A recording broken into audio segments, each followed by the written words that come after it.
Bugungi issiq kunda immunitetinizni ko'tarib, holsizlik yo'qotish uchun shundan bir qoshiq yesangiz sizga yetadi. Tabiiy asal va mahsulotlar haqida sizlar bilan tanishamiz. Hammaga assalomu alaykum. Yosh vaqtimizdan boldan, asaldan insonga foydasi ko'pligini bilar edik, lekin bunday ko'p kasalliklarni davolashini bilmaydik edik.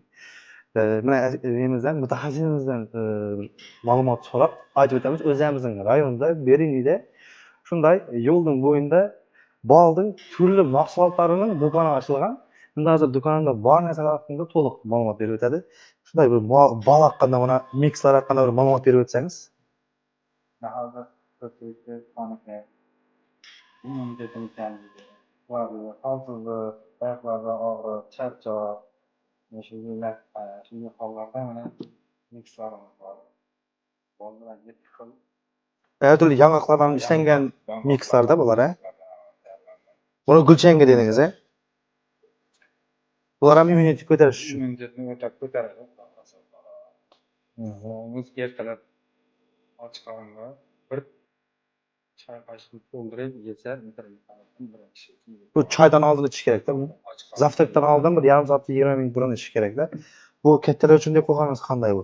Bu tabiiy asalga qo'shilgan xolostidana. Bu narsa gijja, ko'plari, yosh bolalarda, kattalarda ko'plab tushirish uchun. O'sha yosh bolalarimiz uchun tayyorlangan. Buni dozasi ko'proqmi, pastroqmi? Dozasi kamroq, uni dozasi ko'proq. Ha, bu kattalarning o'g'illari uchun. Bularimiz tabiiy bol, asal. Tabiiy asal. Bu Toshkentning eng tog'laridan Yusufboy Kiydo'di asal. Buni bu o'zi asalarining ini bilan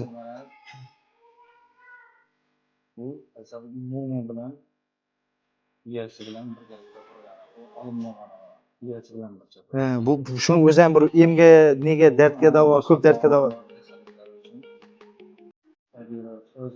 Shunda hozir bir bolning o'zi shunchaki oshqozonga, holsizlikqa, oyoq og'riq, qon kamlik, davleniya, jigar folia shunchaki kasallikka davo bo'ladi ekanda. Shuning uchun ham kattalar shu bol chayish deb bekor aytmaydi ekanda. O'zimizning rayonda Urganch yo'lning bo'yida shunday bir do'kon ochilgan. Endi ochilganda ham bir faqat bol sotmaydi, bu yerda bolga tegishli hamma narsa bor. Bunday asallarni yetishtirish uchun har turli anjomlari, apparatlari bol chiqarish uchun bolning turidan bor.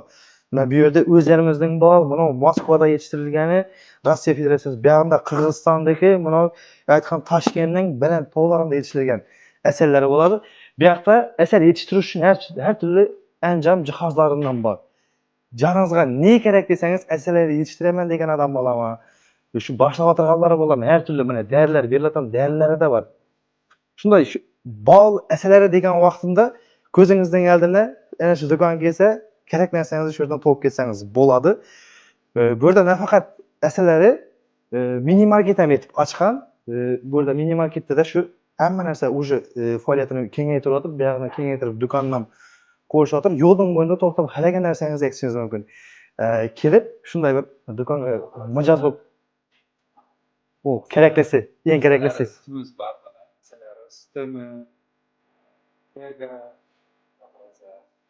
bu nega foydali? Hamma narsasi. Bu nega foyda? Narsamiz bo'lmasa qon aylanishining faoliyatini yaxshilaydi o'ta. Immunitetni ko'tarib, testosteronni ko'taradi. Ya yosh katta erkaklarga foydasi kuchli-da buni. Uylangan yosh kattalarga foydasi kuchli-da bu narsalar. Endi uylanganlarga ham foydasi kuchli. Manzilimiz 4 km Berunidan Urganchga ketishda yo'lning bo'yida Asadbek kafega yetmay, o'ng qo'limizda pastdagi tabiiy asal do'koni bo'ladi. Bu yerda limon sharbatlari ham bor, yo'lning bo'yida muzday bo'lib turadi. Do'konning o'zini tekshirib yursangiz, shunday besplatli asal choylari bor ekan. Ichib ko'rib ketaverasiz, o'zingiz bir baho berib.